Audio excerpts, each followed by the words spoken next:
ঝড় বৃষ্টি ছাড়াই আচমকা অটোরিকশার উপর ভেঙে পড়ল বৈদ্যুতিক খুঁটি। আর এতে গুরুতরভাবে আহত হলেন ৭০ বছর বয়সী এক অটো যাত্রী। কোথায় ঘটেছে এমন ঘটনা তা শোনার আগে বরাক উপত্যকার গুরুত্বপূর্ণ খবর পেতে আমাদের ইউটিউব চ্যানেলটি সাবস্ক্রাইব করুন এবং ফেসবুকে আমাদের পেজটি ফলো করে রাখুন। এবার শুনুন বিস্তারিত। মঙ্গলবার সকালে কাঠিগড়া বদরপুর সংযোগী বরাক সেতু ঠান্ডাপুরের দিকে অ্যাপ্রোচে ঘটেছে এমন ভয়ঙ্কর ঘটনা। যাত্রীবাহী এক অটোরিকশার রাস্তার পাশে দাঁড়িয়ে যাত্রী নামিয়ে দেওয়ার সময় আচমকাই অটোর উপর ভেঙে পড়ে বৈদ্যুতিক খুঁটি। এতে অটোর একাংশ দুমড়ে মুচড়ে যায়। গুরুতরভাবে আহত হন কাঠিগড়া মোহনপুরের বাসিন্দা রুকন উদ্দিন নামে ৭০ বছর বয়সের এক ব্যক্তি।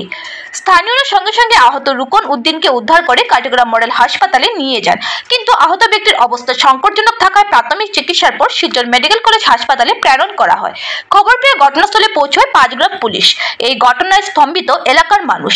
তারা জানান, ঝড় বৃষ্টি ছাড়াই আচমকা বৈদ্যুতিক খুঁটি অটোর উপর ভেঙে পড়ে। শুনুন প্রত্যক্ষদর্শীদের বক্তব্য। আর এই গাড়ি তো ড্রাইভার কোন দিকে আছে, হঠাৎ করে এটা আওয়াজ করছে করিয়া আর কুটিটা দপ করে বলে গেছি। আমরা মানুষ একজন কিছু নাই এন্ডে কইছিনে না দা আপনি হরো মানে একটা মানে এন্ডে টান মারি এদিকে সরাই প্লাস্টিক প্যাক করে দিলি। যদি এসে পাইলেন অ্যাঙ্গল যেটা আছে মানে ও অ্যাঙ্গলটা গিয়া ওদিকে গিয়া মানে মাথাত গিয়া পড়ে গেছে, মাথা উড়াইলিছি তো জায়গা মানে শেষ মানে মনে হয় বহুত ব্লাড আছে মানে কেমন ব্লাড হয়ে গেছে মানে কইতেই মানে আওয়াজটা আইছে আর কইতেই মানে ফোর্সে না আছে জোর না আছে অটোমেটিক্যালি মানে ওটা মানে কইয়া কয়জন মানুষ জখম হইছে? মানুষ তো একজন জখম হইছে আর একজন মানে সরকি গেছে মানে দাঁড়াও আসলে এদিকে মানে দোকানের ভিতরে গেছে। ঘটনা কয়টার সময় হইছে? ঘটনা তোমার ফোনে 9টা ওটা ওই এরকম হইছে। আমার বাড়ি কাতিরিয়াল জিপির মোহনপুর পাটওয়ান আমার ঘর।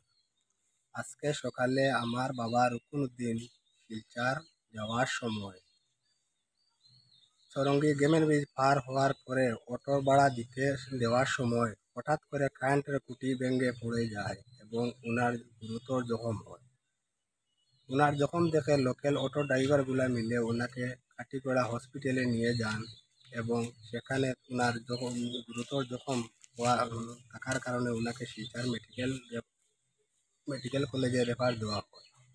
আজকে আমি একটা কথাই বলতে চাই, কোনো জ্বর নেই, বৃষ্টি নেই, হঠাৎ করে কারেন্টের খুঁটি ভাঙ্গার একমাত্র কারণ হচ্ছে কারেন্ট ডিপার্টমেন্টের গাফিলতির কারণ। এটাই আজকে সম্পূর্ণ দায়ী কারেন্ট ডিপার্টমেন্ট। যদি পুরা সময়মত এই কারেন্ট খুঁটাগুলা দেখতো তাহলে আজকে এইরকম ঘটনা হতো না, আমার বাবারও হতো না, তারপর অন্য মানুষেরও হতো না। আমি প্রায় সময় শোনা যায় যে কারেন্টের ধারে অনেক মানুষের মৃত্যু হয়, অনেক কিছু হয়, একমাত্র এটাই ডিপার্টমেন্টের গাফিলতির কারণ।